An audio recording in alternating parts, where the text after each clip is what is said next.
means business. BB means business. BB Clement. Okay, and then followed by Mr. Caregiver Bosman and Biggie Music bringing you the property hour. We're going to be having a very £5 free credit to guest on the show today, and I wanted to make a date with them when they appear on the show. Please start ready, UK. This is your favorite African Caribbean radio station in London. Like I told you earlier on, I've got with me Mr. Olayomi Koiki. But Yomi, I seem not to see you. I don't know where you are hiding. But let me see whether I can get you. Hello, Yomi. Can you see me? Not yet. Okay. I think that it might be from our end here, but we'll go on once I try to get you on. To get you your image on. So good morning to you. How are you? Very good morning, and it's good to be back again on Star Radio UK, the finest African and Caribbean radio station in London. And this is the morning show. We say good morning to all our viewers from around the world, and thank you once again for joining us this morning. Yes. Now let's quickly look at one story that is pertaining to a video that's gone viral. A question that you posed to the Prime Minister yesterday, and well, though we didn't have the Prime Minister just getting speaking directly to that question, the reaction that is going on is, quite mind blowing. But what is all that about? Well, you're quite right. Yesterday, as a lot of people that follow us, Star Radio UK was live at the morning show, program that we do, and it's also the Prime Minister question time that comes up every Wednesday. Just as we were, finishing the transmission with the studio, I stood behind and was waiting patiently until the Prime Minister eventually came out through the door. And while he was coming out, I was also prepared, to quickly ask him those questions that millions of Nigerians would love to know why, Great Britain that colonized Nigeria has not really looked into the ethnic cleansing and likewise, the genocide that is taking place in the country. So I'll be getting the audio out in just about a few minutes as soon as Prime Minister start coming out and the question I was putting out to him while we were waiting patiently, yesterday. Let me, say once again, Star Radio UK is the finest and the African morning show that comes to you every Monday to Friday, where we look at so many of the, development, back home as well. But let's hear the audio from the number 10 Downing Street yesterday. So that I can capture that and then I'll be able to circulate it. Once again, it's the 23rd of June 2021. We will use our media to continue to ask the question from all the members of parliament, from all the MP, from the Prime Minister, Cabinet Minister. Why is it that everybody is looking at the genocide that is taking place in Nigeria and nobody is doing anything? Millions of Nigerians are dying every day, but yet Great Britain, the Prime Minister of the United Kingdom, has not done much, to look into some of those problems. And the problem is a total disintegration out of Nigeria. As you can see, the only way out is to break up Nigeria so that there will be peace. Because if a war starts in Nigeria, the whole world will have to ask those questions why they left it too late without looking into it as quickly as possible. That is the motorcade of the Prime Minister. And the Prime Minister will be out in just about a few minutes. In less than 30 seconds. Down the street, a popular black door. That door has been in existence for a very long time. I'm sure some of you know. Let me just show you some of the other views, as you can see. While I'm waiting, as soon as I get through where the Prime Minister comes out, I'm going to release back the audio as well. This was the video that was, was produced yesterday. And like you said, so many analysts, so many commentators have already picked on that video. And we were discussing a little bit further on that based on what we discussed on Niger Voices yesterday as well, when, we were talking about, Sheikh Gumi, that even the military has responded back, because he said, and I quote, that the military is now saying, he cannot be pointing fingers at them, that they are colluding, with the bandit or the terrorists. And this is the Prime Minister coming out. Are you aware of the genocide taking place in Nigeria? Prime Minister, are you aware of the genocide taking place in Nigeria currently? Okay.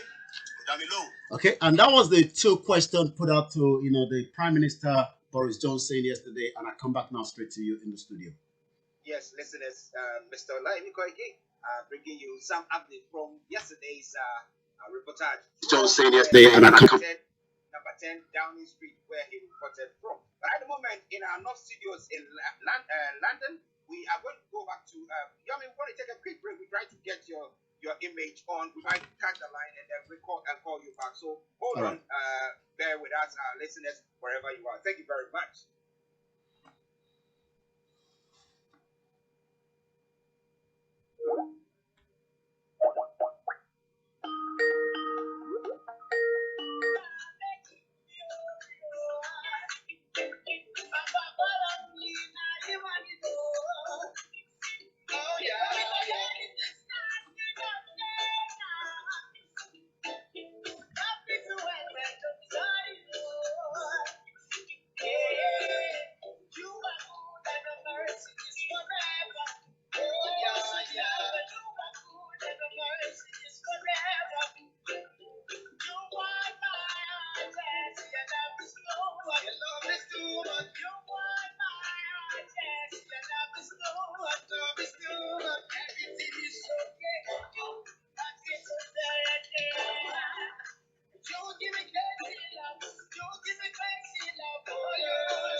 Okay, now we have Mr. Olayomi Koiki who has joined us. Now we have the image and everything working perfectly. And we have Mr. Pangelis in the background and trying to do some production work there. But let's go back to Yomi for yesterday, the discussion that you had with on the Niger Voice pertaining to Sheikh Gumi's statement.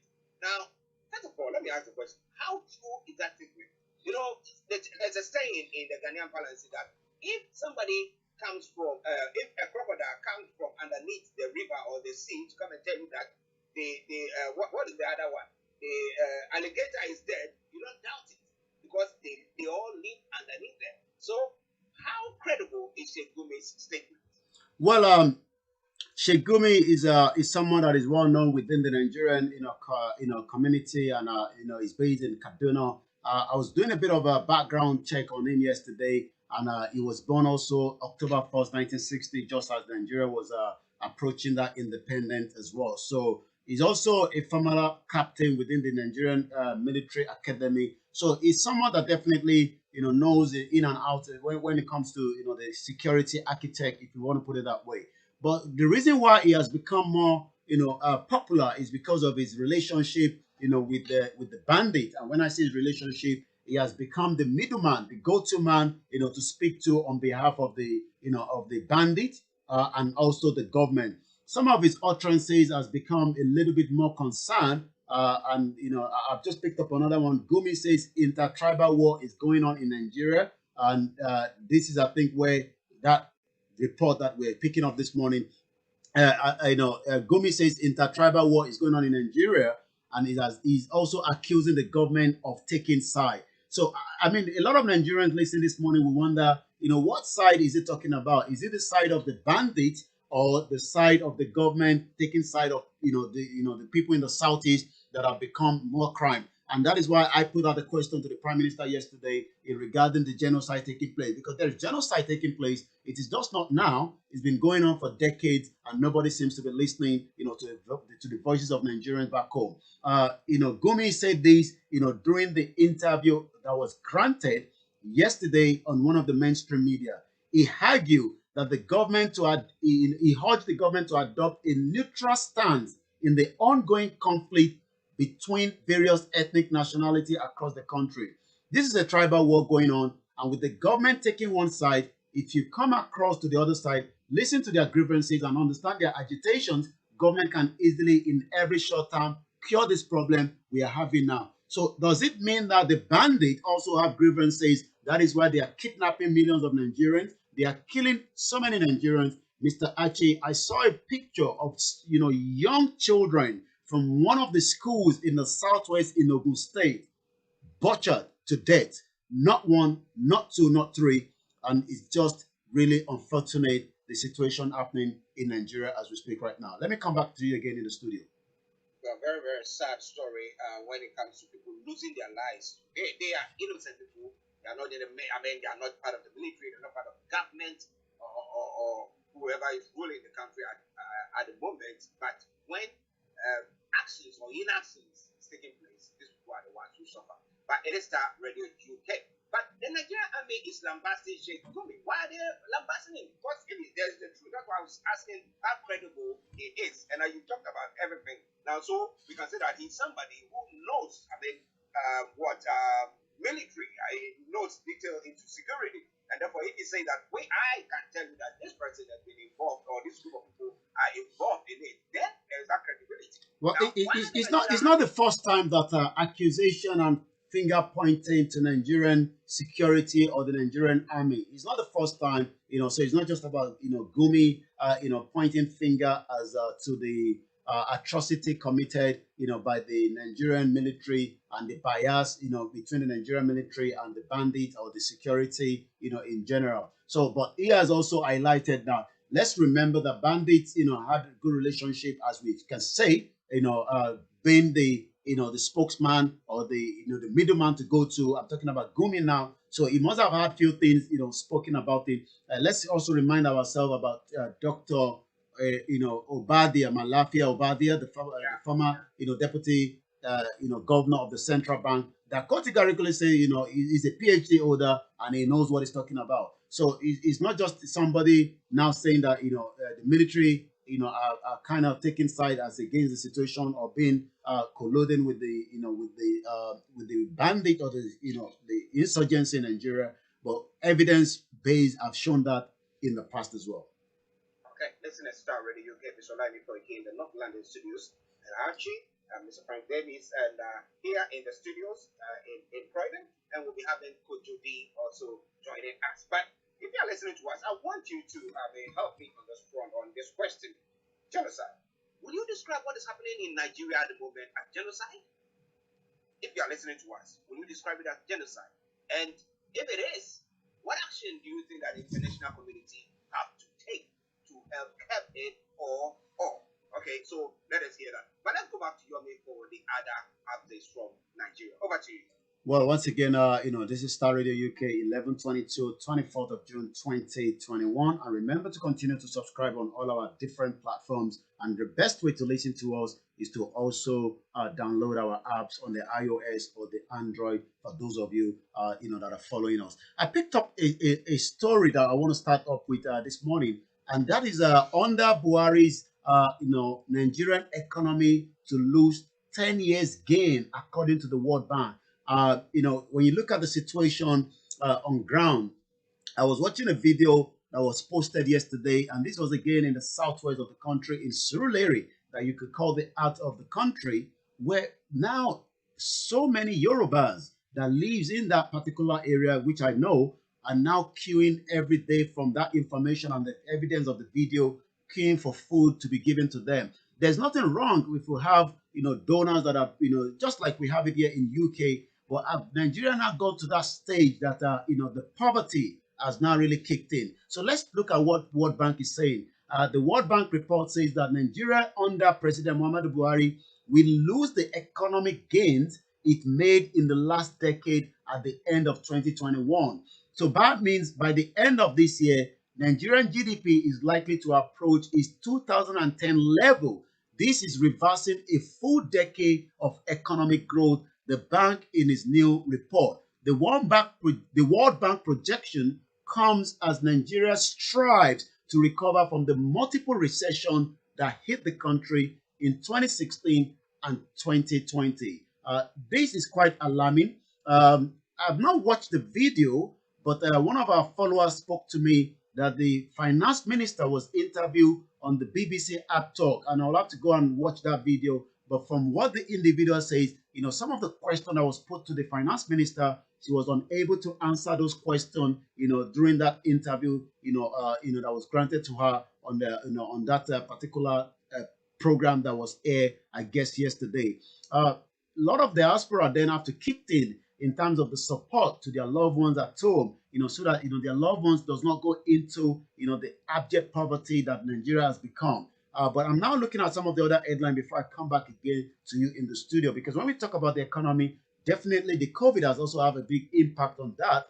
But notwithstanding, before the COVID, we saw that the country has gone into deep dive based on the projection that the World Bank is giving us this morning. Endless borrowing. Experts are worried. Okonja Iweala Ahmed differed on the Nigerian debt. Again, China, as we know, Nigeria is owing about $3.5 billion, to China. That's quite a lot of money there. But again, is the infrastructure going on? Will they be able to return the money back when it comes to the repayment? The finance minister, the Minister of Finance and Budget and National Planning, Zainab Ahmed, and the Director General of the World Trade Organization. Remember, now we have a Nigerian that is representing that position as the director, former finance minister as well under Goodluck Jonathan, Dr. Ngozi Okonjo-Iweala, on Wednesday yesterday have deferred on the nation debt to gross domestic product ratio. Experts who spoke, are expressing worry over the nation rising debt profile. While Ahmed put the debt to a GDP ratio at about 29%, Okonjo-Iweala, the current director of the World Trade Organization, has says it had risen to 35%. Both the minister and the WTO boss who spoke at the African Development Bank high-level knowledge event with the team from debt resolution to growth, the road ahead for Africa, which held virtually on Wednesday. Ahmed disclosed that Nigeria planned to borrow more money to fund infrastructure. That, to me, I'm not sure is the best way, because the country is already going into a total disintegration. Let me come back now to you in the studio. 11:26. Oh, okay. Call it 11:27. The time here in London. It is Starr Radio UK, the Thursday edition of the morning show. To all of you who have joined us on the Facebook, those of you on YouTube, and all the social media platforms on our apps, wherever you are listening to us from, we want to say welcome, welcome, welcome, and good luck. And have a good day for whatever you are doing. But let me come to one of the issues that Yomi picked up, that's pertaining to the assessment that under Buhari, what Nigeria is going to just go back 10 years. Okay, and you enumerated a few issues. I mean, top on the agenda will be COVID-19, which for more than 18 months have ravaged their countries and some other, and we have it across Africa. Everybody saying, all the president, government saying, oh yeah, because of the COVID, so it's affected us, it's affected us. But you ask yourself, how many days were they locked down? Or was there total lockdown? I mean, Ghana, they had what? Is it 2 weeks? Or how many? Or 10 days? And they couldn't. I don't know Nigeria. I don't know exactly how many days. But if you look at all that, somebody will ask you the question, do you think that the Buhari government has not, created the enabling environment? So people who are doing business, business entities will tell you that, well, things are booming for us. So it cannot be a fair assessment of the presidency of Nigeria when it comes to the economy. What do you say about that? Enabled environment to business is what you've just asked, and then I'm just trying to find out first and foremost, when we talk about how we create enabling environment, how do you create enabling environment for a business? This is what information I can give out.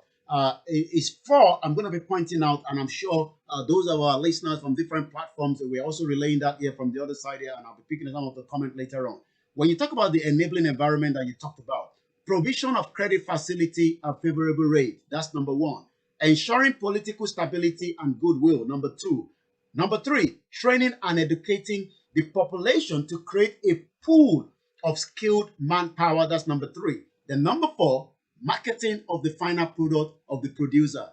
All those four is not currently in Nigeria, as I can tell you. So that means we are not doing very well, and we are still backwards, and that is exactly what the World Bank has projected as well. Let me talk about the credit facility. As a business owner, when you talk about the business owner, a layman, and I'm talking about a layman of a woman in the market. We saw that, when the government were coming in, this was like a kind of to woo the voters in, and that was the trader money. I'm sure you remember we did a lot of transmission while I was in Nigeria when the vice president was traveling, and people called him Baba Gbowori. Babagbowori means in Nigeria somebody that carries money to the market. Whether that is something that it should have been done in the first place or have a proper channel where that money would have been paid in to individual rather than giving them in cash. So people thought the money was the jamboree money, election was coming, and people never paid back the money. So even though those credit facility does not go to other business order as well. When you talk about the political stability, we've talked about it so many times. A lot of other government comes in from the state and refuse to work with what the other previous governor have done and abandon the whole project, and that means the political stability is not there as well, and the goodwill. Training and educating the population. An average Nigerian, we had a caller yesterday that said she went back to study at age 62 to become a lawyer. Is that something available when it comes to Nigerians at home? That means we haven't been educated well enough to talk about it. Somebody's just putting out on a comment. Rita Doa says, let's talk about the electricity too. So you can see that the compoundment of the problem, Nigeria doesn't have the enabling environment, and that is why the government is failing on a daily basis as well. Star Radio UK, let me come back again to you in the studio. Yes, listeners, the morning show, the 10th edition is online before I keep bringing updates from Nigeria, from our North London studios. We have Mr. Davis in the house as well. We'll be joined by Kojo during the course of the program of Archie. But let's go to Yomi for some of the other stories making the rounds in Nigeria. Over to you. Just as we're talking about the education, and I was just going to pick up this news that was just coming through as well. A PhD student have allegedly committed suicide in Kebbi State University, and the family insists he was killed. According to the information that they have, the remains of the victims were found in a wardrobe after he had allegedly hanged himself with a rope at the Kaduna, at the Kebbi State University, PG hostel, which is the the postgraduate. The information that we have here is the death of one Ayo Adekunle Ajala, a PhD student at the Department of Crop Science, Kebbi State University of Science and Technology. Aliero has been surrounded by controversy. Ajala allegedly committed suicide by hanging himself with a rope, but this has led to disagreement between the school management and the family of the deceased. The remainder of the victims were found in the wardrobe after he allegedly hung himself. A sum of 291,000 naira was found in the deceased room, while his 2 phones and a laptop were taken away by the police. These are just the kind of stress that is currently going on in Nigeria as we speak today. But let's take on more other headlines before we come back again to you in the studio. Troops kill scores of bandits in Kebbi, including the kidnappers of school pupils. That is coming up from the headline as well. Countries where all military chiefs sacked by Buhari were. You wonder why someone like a failure former chief of defense that never was able to do anything while he was in the office has now been assigned as the ambassador to Benin Republic, and that is part of the the nepotism that a lot of Nigerians have talked about. I mean, you wonder why someone of his caliber that should have been either left on his own, but yet has still been brought back to the system by the same government and by the same APC and the same nepotism that is taking place. It was there for 6 years. Buhari refused. The president refused to sack him or to let him to resign, but not giving him another position. So let's look at the headline. Says countries where all military chief sacks by Buhari have now been posted as ambassador. It's not just the only one. The minister's statement was, however, silent on the posting of the other service chiefs. Vice Admiral Ipok Ete, retired. Former Chief of Naval Staff, Air Vice Marshal Sadiq Abubakar, the ex-Chief of Air Staff, and the Air Vice Marshal Muhammadu Usman, and the former Chief of Defense Intelligence. According to the Nigerian government, has deployed all the former service chiefs to different countries as an ambassador. The Minister of Foreign Affairs, Geoffrey Oyeme, had earlier in a statement announced the former Chief of Army Staff, Lieutenant General Tuka Yusuf Brutai, and the former Defense Chief, General Abayomi Gabriel Olasokan, as ambassador to Benin Republic and Cameroon, respectively. The minister's statement, however, was silent. These are the kind of nepotism that is currently taking on in the country. 2 individuals were announced, but the remaining were kind of silent so that Nigerians doesn't know. But we're already giving that information to those Nigerians outside and those in the country at the moment. However, silent was on the posting of the other former service chief, Vice Admiral Ipok Etek, former Chief of Naval Staff, Air Vice Marshal, and in the interview, the source says Abubakar was posted to Chad, while Ibas was posted to Ghana. The former CDI Umar was posted and was also deployed by Buhari to Niger Republic. These are part of the reason why a lot of people like myself believe that we can't continue to have a failure of those security apparatus now being deployed as an ambassador to different part of African country, and that is why someone in my own position believes it is time now to disintegrate Nigeria so that a new nation can be back out of it as well. Well, listeners, Starr Radio UK, your favorite African and Caribbean radio station in London. Some interesting comments or updates that Mr. Olayomi Koiki has brought your way this morning. But I have with me Mr. Frank Davis in the house as well. So let me go to Frank and say good morning to you, Frank. Archie, good morning. Olayomi, good morning. Good morning, Frank. To our viewers, our listeners, wherever they are. Regards and respect to all of them. Yeah, just a quick one. Looking at this student, this PhD student who is said to have committed suicide. Yeah. Okay. Now I'm looking at our educational institution, the higher level ones.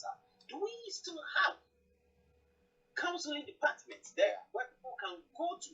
Because it's not something. I mean, even here where we have all those facilities, we still have it going on. I mean, in extreme cases where people are stressed, but do you think that Actually, I think we do have the second question is the function properly. That's it.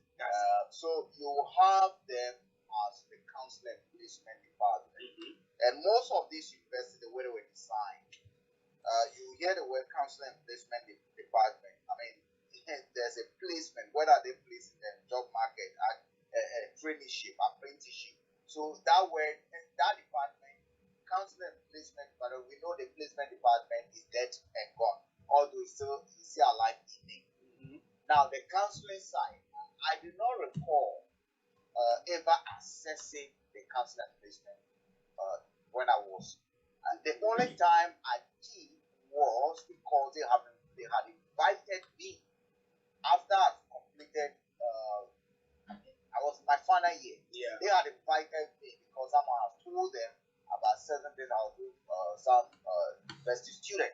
That was when all sharing and other things. And I met by then Mrs. Panama, who was by then the head of that department. And the issue about counseling was not part of. So I do not think that they function properly. And even if they function, how many university students access them? How readily it is? Yes, when you are enrolling as a fresher, they tell you have counseling placement department.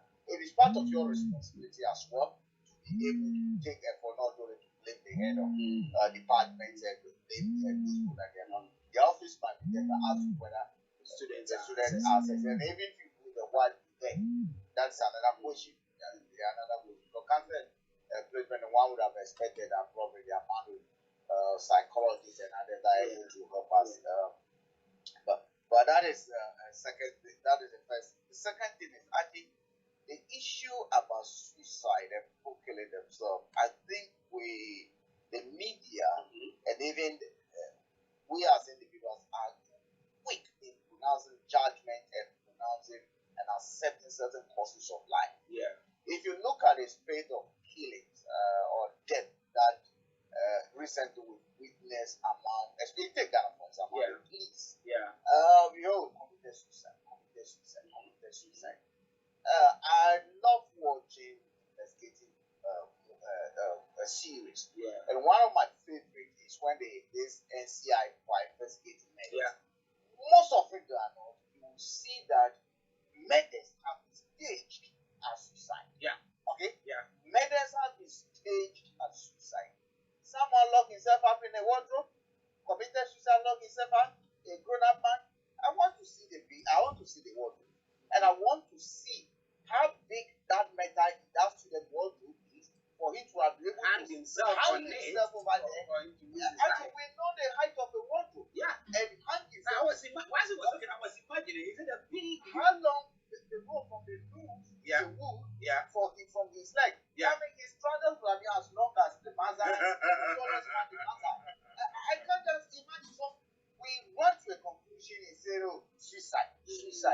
Instead of allowing, or even the investigators should even tell us that, look, wait until what they call it, For further information. investigation. What are the police doing? The homicide department of our police forces. What are they doing? Every death should be investigated. But these people, that it's suicide. When we know that 90% of all those people were made a stage as suicide. Yeah. Because once we call someone, we are not saying suicide now. Suicide takes place.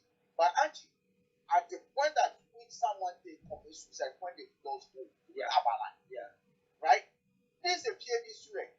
If you want to got some 250,000 naira in his account, I think better off than thousands of people. Yeah. It's not like someone I just spoke to yesterday who told me they completed Institute of Journalism in 2030 and the applications all to the radio station, whatever station. 2030 up to this day. Actually, how many years? Wow. The girlfriend left them. The family are now rejecting him. They don't know. He doesn't know what to do. People have gone more than that. Actually. Oh man. Wow.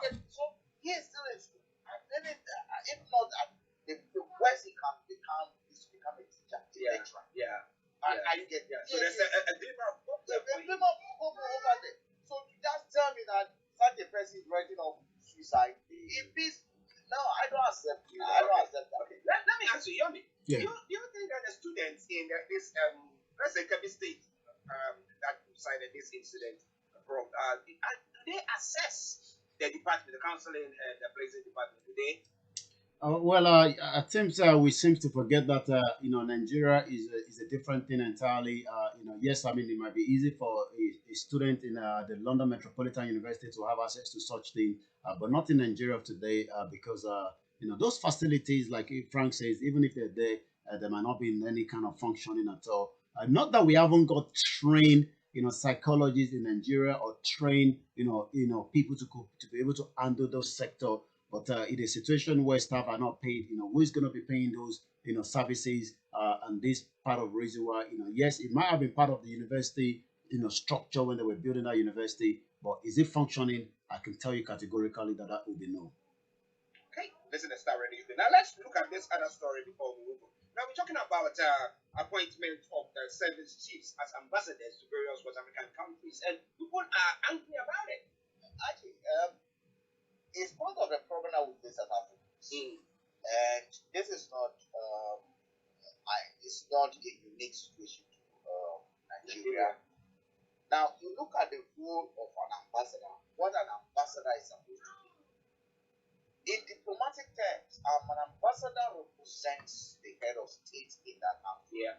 And that is why if you go to Ghanaian embassy, you go to Nigeria embassy, you have the military attaché, which in capacity is like what they call the defense minister. Yeah. You have the information attaché, which has the same portfolio equivalent, being paid the same rate, the same rate. With foreign medical out of this allowance as the minister of state. Okay. They are supposed to spearhead our trade, our negotiations, our bilateral relationships, and everything within those countries they are posted. There must not be any case where Nigeria government is coming here. They should carry minister of this, minister of this, minister of this to be in that big flight, that big plane that is costing Nigerian taxpayers money. Akufo-Addo should not tell us his jet is not big because every country he goes to, there's a diplomatic mission. Staff with qualified people that have been posted there, or supposed to have staff with qualified people that they are supposed to act. They're supposed to act like the minister that is traveling. I'll encounter one occasion where the deputy minister of information, Felix Kwachi, at that time, NBC time, came to London here and expected his deputy counterpart over here, David, to be driving him. I think that is just an analogy I was giving. I'm giving. He thinks that because he's a deputy minister in Ghana, it's about the deputy minister of information who was David over here. Now, but what we see, we've seen the diplomatic mission being reduced to political pension house, where you serve as very well, so they push you, or sometimes they remove you as a possible threat. So when they see you a possible threat,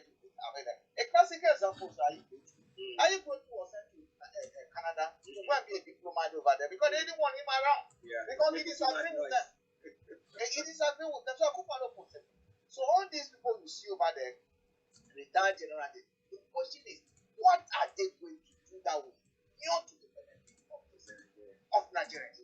Are you getting me? Watch how British, all the successful countries, watch the type of people they appoint as diplomats, as ambassadors, and watch the role they play in whatever trade negotiation that goes on. Are you getting me? Yes, over there, suffering. They go to the embassy. These pensioners are not able to help them. Are you getting me? So this, what you see over there is a typical reflection of what we have in Ghana, we have in Zimbabwe, we have in Africa. The same template that they are using. The same template. The same template. And nothing more. Wow. Business Starr in the UK. Mr. Frank Davis for you. Amaya Ajerica Henry says that never been economically viable. That Nigeria has never been economically viable. Amalgamation was to cover economic deficits of the region with surplus from the south. So the northern part of Nigeria has never been economically viable. Okay. I don't know if people are listening to us. That's why the other time I asked Mr. Olayomi Koiki what particular raw materials or resources are in the various places. But Archie, let me clarify this quickly. Sometimes we tend to equate our potential and ability to develop amount of resources or resource deposits that have been discovered, okay, or that are proven to be useful to humanity At a particular time. History will tell us that when the white went to Nigeria first, whatever gold deposits that Nigeria had was not discovered, right? Diamond was used in South Africa, Zimbabwe, Botswana to kill birds, right? And that is why we keep on saying resources are not until they come. The sand, the clay, the desert over there can be something that can be of a resource in one area. Besides, we cannot and should not limit resources to only what is done from the ground. The human beings that we do have over there are a resource. Our environment itself presents to us resources. It's about identifying it. Are you? Let's assume that part of the land we put tractors over there, done irrigation. Are you getting here? And they are farming. I mean, there's a young farm and maybe rice. That's right. They could supply the whole of Africa with the tonnage of rice that we import on it. So our inability to be able to deploy our human skills and whatever potential we have to tame whatever we have to our advantage should not condemn those areas. So yes, I do understand where people come from, but I tend to find it difficult. But when you go to resource analysis, no part of this earth, even Greenland, the post, the Arctic, has potential. Okay. Good clarification there. Listen, Starr really okay. I don't. You want to say something about that? No. I think Frank has said quite a lot on that. I'm just looking at our information minister Olayomi Mohammed in one of the videos that I'm watching, just to and this will be our last from before we bring it down this morning. Let's just hear what he has to say here.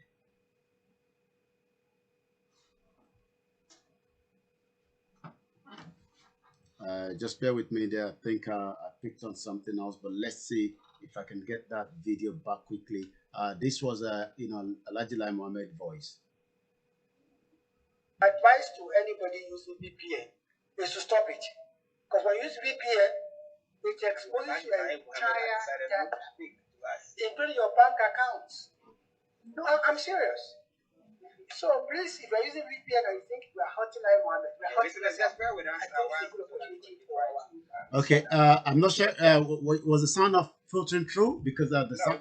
Okay, all right. Let's use the other device from here quickly. It's just it shows the we'll talk about this more later on tomorrow. But it just shows the kind of government that has decided to lock the potentials of millions of Nigerians. Let's hear from this side. Is to stop it, because when you use VPN, it exposes your entire data, including your bank accounts. No, I'm serious.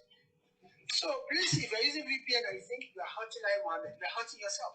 I think this is a good opportunity for our very resourceful Nigerians to also look at how they can, have an app that can replace Twitter, and it will be patronized by all of us. We've received a few approaches. You can hear that the information minister is quite funny by saying that saying to people not to use the Twitter and also that if anybody is using the VPN, you are actually not hurting like Mohammed. You are probably just hurting yourself. And he also talked about trying to make use of our own kind of app. But the question still goes back to the first 4 points. We haven't got that enabling environment, and it's going to be a waste of time. As so many people would love to develop similar to Twitter, but Nigeria doesn't have that enabling environment. Archie, this is focus. This while he says, look, it is good to have your own app. Yeah. But you see, assuming without admitting that Nigerians have not taken to Twitter, Facebook, and other things. Let's call Nigeria. Night time. Yeah. Let's assume that is what Nigerian dominantly have been on. Yeah. And these companies will create from within Nigeria. What do you think would have happened? They'll find them. They would have just gone to the office and shut them down. These people think people are now stupid. No, people think they are stupid. Now, VPN, how are they helping their job? You said, they didn't use it. You were able to track their IP address. Yeah. When you track the IP address, you can start. That is how you're able to do that. Yeah. So I'm here, I'm using Pakistani IP address and doing my own thing. Yeah. Going and tell MTN or Globalcom to supply the data of all those who have been able to access this is so that you said that your good laws, you come after them. It's crazy. What is it? Doesn't make sense. It doesn't make sense. Just to put this into Frank there, just to make you laugh a little bit, his name is Lai Mohammed, but when you when you add a little bit to it, it's also Lai. So it came out the other day. You haven't laughed enough. I'm going to bring out that video tomorrow that his grandson, I was asking him why the people call him Lai Mohammed, like the liar. Please, if you can apply, if we can appeal to the what they call the chief imam or the overall imam of Nigeria, the name Mohammed has not been equally the name of the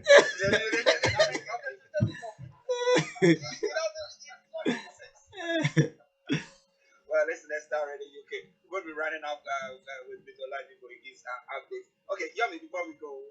I will just leave it there. But tomorrow I'm going to bring that video where he himself was saying that his grandson was asking him, why people are asking that your grandfather is like Liar Muhammad, and like Frank says that maybe we're going to have to talk to some of our imam so that they can advise him to stop using that Muhammad that is next to it as well. This is Starr Radio UK. Don't go anywhere yet. You still have Frank and Archie to take you through the remaining part of the program. I'll be back again same time tomorrow. Have a very good morning or good afternoon from wherever you're watching us this morning. Thank you very much, Yomi. Listen to Starr Radio UK. We'll take a quick break. We come back and we continue with the program. It's now 6 minutes to 12. Back again same time tomorrow. Have a very good morning or good afternoon from wherever you're watching us this morning. Thank you very much, Yomi. Listen to Starr